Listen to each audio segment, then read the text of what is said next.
Physics, Part 435. Optic fibers. An optic fiber consists of a fine strand of very pure glass surrounded by a protective covering. The glass fiber itself is thinner than a hair.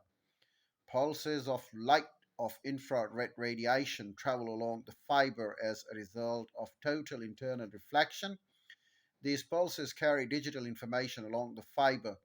The radiation pulses are provided by lasers and have very high frequencies of order 10 spot raised to 8 megahertz.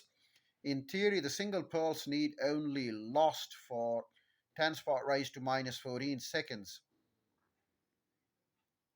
However, the lasers cannot be controlled at such high frequencies, and the duration of a single pulse or bit is governed by the frequency at which the laser can be switched on and off. Technology is always improving, and at present, the frequency is about 800 megahertz. Such high frequencies mean a large bandwidth, so many different phone calls can share the same optic fiber. The fiber optic transmission is being installed in many different types of communication. The advantages of optic fibers are summarized below. Target bandwidth giving rise to large transmission capacity.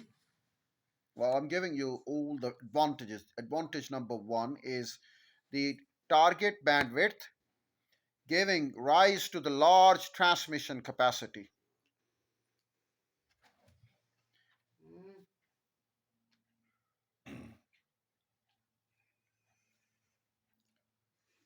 Much lower cost than metal wires.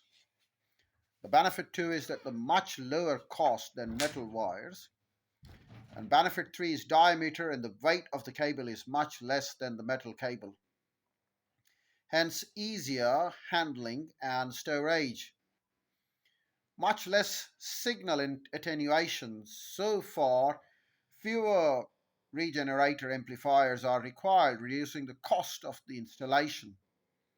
Another benefit is do not pick up the electromagnetic interference, so very high security and negligible crosstalk.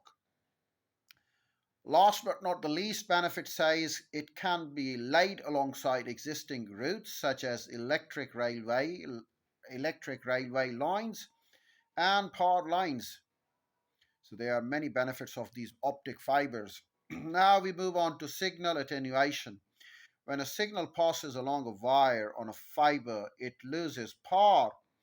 This loss of power is referred to as attenuation, and the amount of the attenuation increases as the distance that the signal travels increases.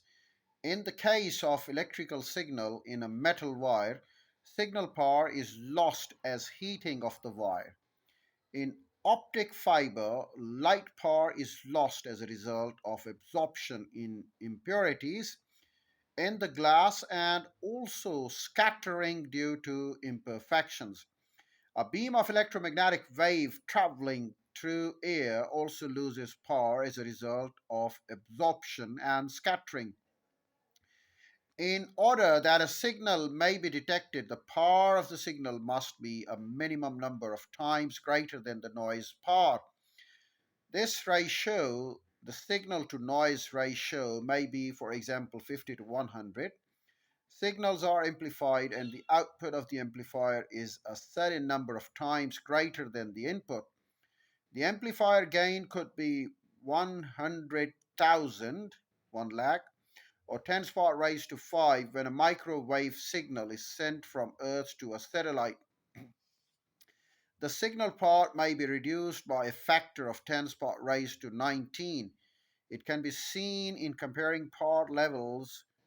The ratio of two numbers is involved, and that this ratio can be very large or very small, as the case may be.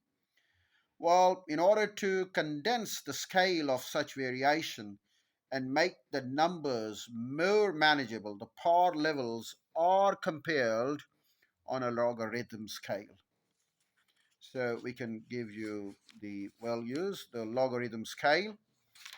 The result of the comparison gives the ratio in a unit known as Bell, which has the symbol B. Bell, B-E-L, Bell, the symbol B indicates it. Number of bells is equal to Ig into P2 over P1.